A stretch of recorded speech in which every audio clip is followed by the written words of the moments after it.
भाईजान ये बताएं इस पॉइजन के कितने पैसे हो गए? मोहतरम पैसे तो मैं आपको बता देता हूँ, लेकिन आप पहले मुझे डॉक्टर की स्लिप चेक करवाएं, क्योंकि स्लिप के बगैर मैं आपको ये नहीं दे सकता। भाईजान डॉक्टर की स्लिप तो नहीं है मेरे पास।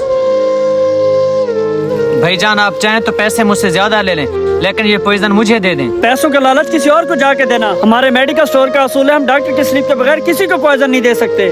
आप किसी और मेडिकल स्टोर से जाके ले लो। ठीक है भाईजान, अगर आप डॉक्टर की स्लिप के बगैर मुझे पॉइजन नहीं दे सकते तो क्या हुआ, मैं किसी और जगह से जाके ले लूंगा। मारा ना जाने ये जहर क्यों ले रहा है।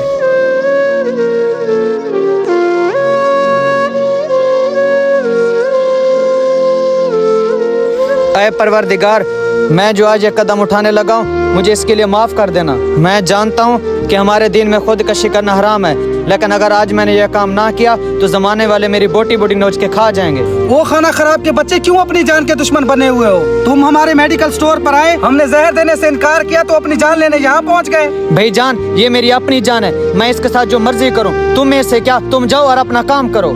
अरे अक्ल के अंदर, तुम्हारी जान खुदा की अमानत है और तुम अमानत में खियानत कर रहे हो। भाई साहब ये बात मैं भी जानता हूँ कि मेरी जान अल्लाह की अमानत है, लेकिन अब मैं मुकम्मल तौर पर नाउमीद और मायूस हो चुका हूँ। अपनी जान लेने के अलावा मेरे पास अब दूसरा कोई ऑप्शन नहीं है। अरे ओ पागल, नाउमीदी शिर्क है और शिर्क करने वालों का ठिकाना जहन्नम है। तुम मुझे ये बताओ तुम्हारी क्या मजबूरी है, तुम क्यों खुदकशी कर रहे हो। खान साहब मेरे ऊपर बहुत ज्यादा कर्ज है और इस कर्ज के तहत मेरा घर भी बिक गया और मेरा कारोबार भी तबाह हो गया। अब इस कर्ज को उतारने के लिए ना मेरे पास पैसे हैं और ना बच्चों को खिलाने के लिए कुछ, और इस गुलामी की जिंदगी से मैं आजाद होना चाहता हूँ। अच्छा, लेकिन आज मेरा तुमसे एक सवाल है, अगर आज तुम खुदकशी कर लेते हो तो पीछे तुम्हारे बच्चों का क्या बनेगा। लेकिन आज अगर तुम खुदकशी नहीं करते तो हो सकता है तुम्हारे रब ने तुम्हारे लिए कुछ अच्छा लिखा हो सकता है वो तुम्हें बहुत जल्द नवाज दे। बेशक खुदा अपने बंदों को आजमाता जरूर है, लेकिन वो कभी तना नहीं छोड़ता। खान साहब आपकी बातें सुनने से पहले मुझे कोई रास्ता नजर नहीं आ रहा था, लेकिन अब मुझे हर तरफ रास्ता ही रास्ता नजर आ रहा है। अब मैं अल्लाह के हुक्म से मेहनत करूंगा और मैं अपनी जिंदगी में फिर से बहारें लाऊंगा।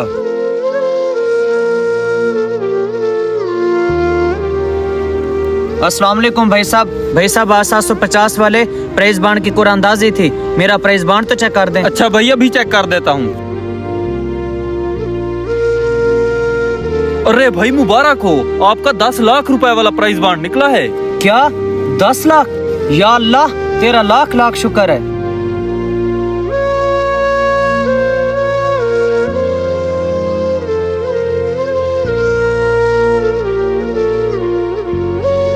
अस्सलाम वालेकुम भाई साहब, इन तीनों बैगों का बिल करना। वालेकुम सलाम।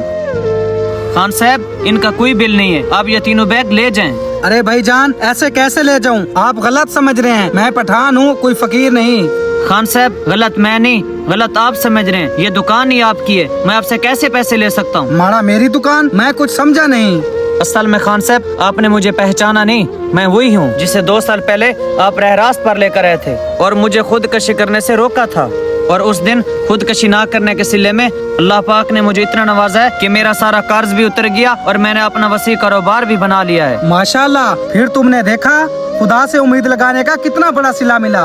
अगर उस दिन तुम खुदकशी कर लेते तो आज तुम्हारे बच्चे यतीम होते और दर बदर की ठोकरें खा रहे होते। अच्छा चलो इस बात को छोड़ो, आप इनका बिल बना दो। नहीं नहीं खान साहब, मैं आपसे बिल लेकर अपनी नजरों में शर्मिंदा नहीं होना चाहता, ये मेरी तरफ से आपके बच्चों के लिए तोहफा है। हमारी जिंदगी में कितनी भी मुश्किलात आ जाएं, हमें रब करीम की जात से नाउमीद नहीं होना चाहिए।